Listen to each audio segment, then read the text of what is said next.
Welcome to this explainer episode of Talk About London, presented by me, Leanne, Chair of the London Society. And me, Dave Hill. I'm the publisher and editor of the website onlondon.co.uk. We thought it would be useful to introduce you to this podcast and what it's all about and what we're hoping it will achieve. Perhaps we should start by introducing ourselves and also tell you a little more about On London and the London Society so that you can understand where we are coming from as we go through each episode of the podcast. Dave, let's start with you. You're a journalist and founder of On London. How did your career in London journalism start and what led you to this position? Well, basically, I turned up in the city in 1979. I had no money, nowhere to live initially, and no job to go to. But I did have a portable typewriter, and I did have quite a strong desire to write for a living about whatever I could get to write about, really. And so I've managed to do that. So I've always been a freelancer. I've written for a wide range of different kinds of publications, and also I've written some books from time to time. And I became a London specialist by accident, really, in 2008, when I was asked by The Guardian, to which I was a kind of quite a long-standing contributor by that time, to write a series of pieces about the race for London Mayor of that year, if you remember, 2008, Boris Johnson versus Ken Livingstone. And that turned out quite well. And later in the year, I became one of a handful of people asked by the editor of that time, Alan Rusbridger, if I would like to embark. It was a kind of an experiment, really, in self-publishing. So self-publishing straight onto the Guardian website, and in my case, writing about London's politics, its development as a city, and so on. And I was still able to work from home, which I'd always done and which had always suited me. And I had pretty much complete freedom, really, to choose my subjects and go about it in the way that I wanted to. So it was kind of paradise, really, in terms of a job in journalism. It couldn't have been better. But, you know, all good things come to an end. And after about 8 years, there was a change of editor. The Guardian had a few budgetary problems. And as always happens in these situations, the first thing to get cut is the freelance budget. So they cut me as well. And really, there was nothing else at that point in my career that I wanted to do, nothing different that I wanted to do. So I started my own website called onlondon.co.uk, initially in a very simple, rudimentary form. And 8 and a bit years on, we're still going. I do a lot of the writing myself, but I have a fantastic group of contributors, people who really, really do understand from experience how the city works. And we try basically to just go a little deeper into some of the big issues about the city than you would perhaps find in most other places. So that's my story, Leanne. Let's hear yours. Well, Dave, first of all, I've been a huge fan of yours and On London, and the main reason being is it helps me understand what's going on, because as you say now with the media, there's very few people who are as specialist as you and On London. So and you always seem to have a fair approach to it, which is less political than some of the other publications. But my story is I moved over here from Australia in 1995. That's actually 30 years ago, which is incredible. And I fell into the world of architecture, really, and which is a very long story. But at the same time, I set up a PR agency. So my background had always been in PR. And Dave, I'm a frustrated journalist. I couldn't make the cut on journalism. So bizarrely, I was filtered into the world of PR and then set up an agency called Ing Media. And I was very much a one-man band, but I always wanted to make it into something. I didn't quite know what. But the world of the architecture then introduced me to sort of all of these amazing silos of how things get built. So you have an architect, and the architect is commissioned by a developer or a local authority or someone who owns a building or wants to own a building. And then you have engineers and you have public policy people, and you have this huge ecosystem of people who all work together to make things happen, but then they sort of retreat into their own tribes. And so they all have different associations who look after them. So the British Property Federation, of Royal Institute of British Architects, who all see this world through their own particular lens.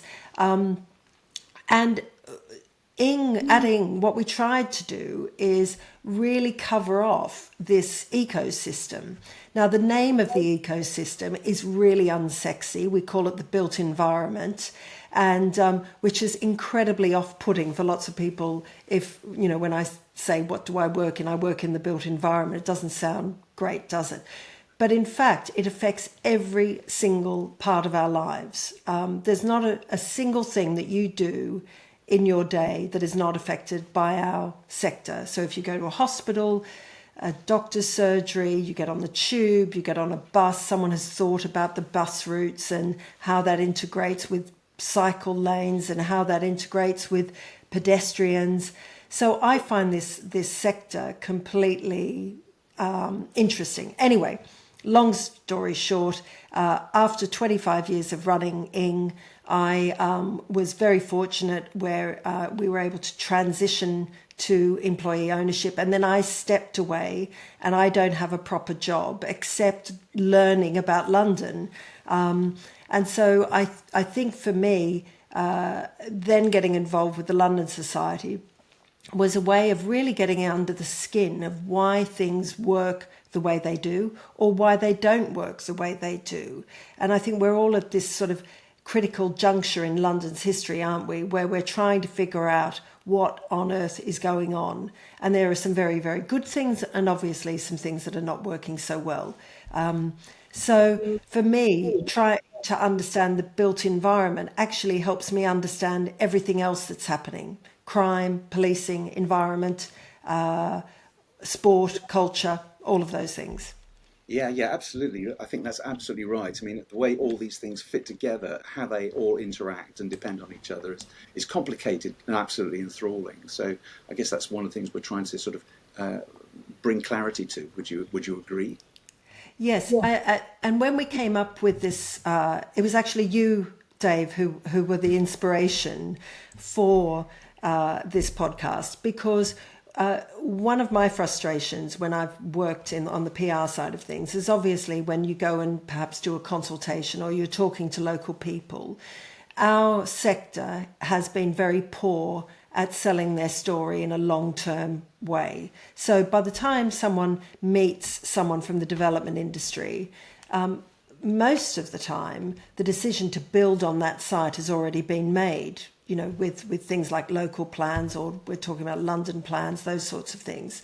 And so people rightly feel a bit left out of the system. But as you and I know, it takes decades often to get to the point when a scheme becomes revealed.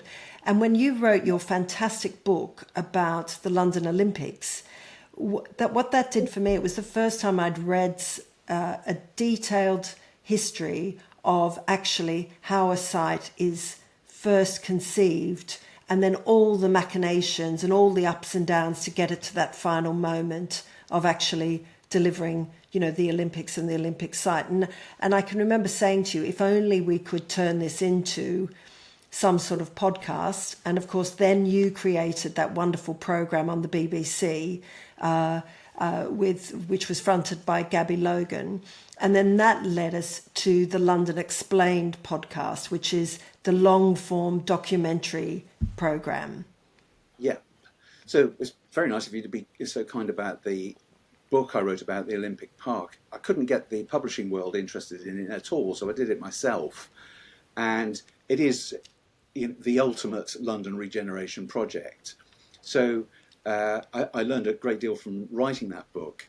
I was in the fortunate position of having a friend who was and is a rather illustrious talent agent.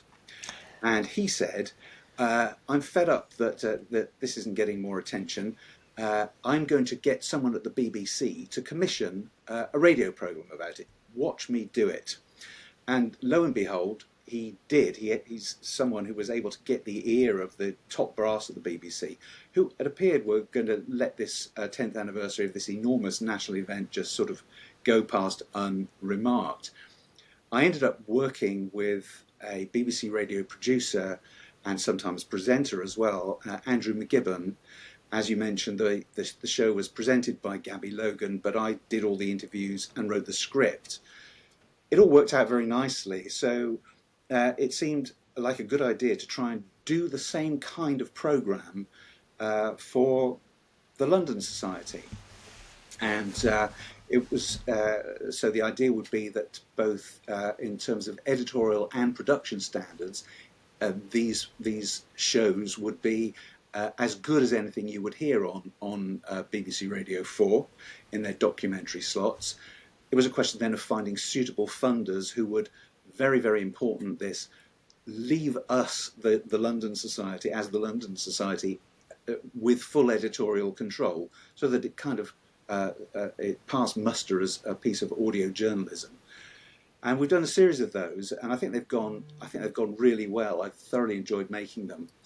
They do take quite a long time to put together, and so we sort of collectively began to discuss, well, can we do some other podcast stuff as well that isn't quite as time consuming, so that the overall output from the London Society and in this case from On London as well is a bit more prolific. And I think it was you in fact I know it was you that came up with the excellent idea of the title, Talk About London. Well, just talking about the London Society there, and for those who don't know, the London Society is one of the oldest civic societies, and we're a charity, so we don't have huge amount of money. But it was set up in 1912 by the great and the good, who were very concerned about how London was developing and all the same issues that we have today: housing, transport, air quality, pollution, those sorts of things. And you'll be pleased to know that one of the founder members was Harry Selfridge, and also Edwin Lutyens, the very famous architect. 100 and some years on, we're not quite as rich and famous as they are, as the trustees, but we still have the same concerns. And it's interesting that the podcast format is the new way of spreading information, because the London Society, when it first started, used to publish a lot of essays and books and those sorts of things, which was how you got to your audience. How do you explain what you're doing? Because that was obviously pre-radio, pre-television, all of those things. But now, in 2025, we have this incredible opportunity with podcasts, and also with this, we're using an online format where we can get guests from anywhere. And in case people wonder how we choose guests, Dave, it's you and I pretty much have a chat and scratch our heads and talk about what we're interested in, and then we ask someone.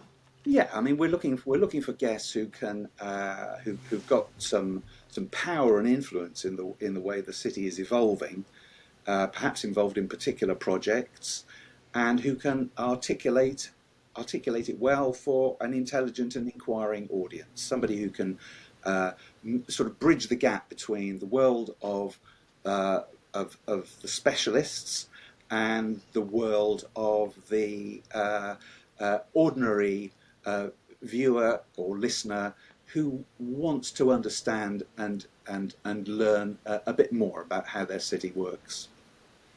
Exactly, and we've had a lot of success so far. We've had some great guests, and we want to explore as many issues as possible, but link them all back to this idea of the built environment. So if anyone is interested in any particular subject, please get in touch and we'll consider it.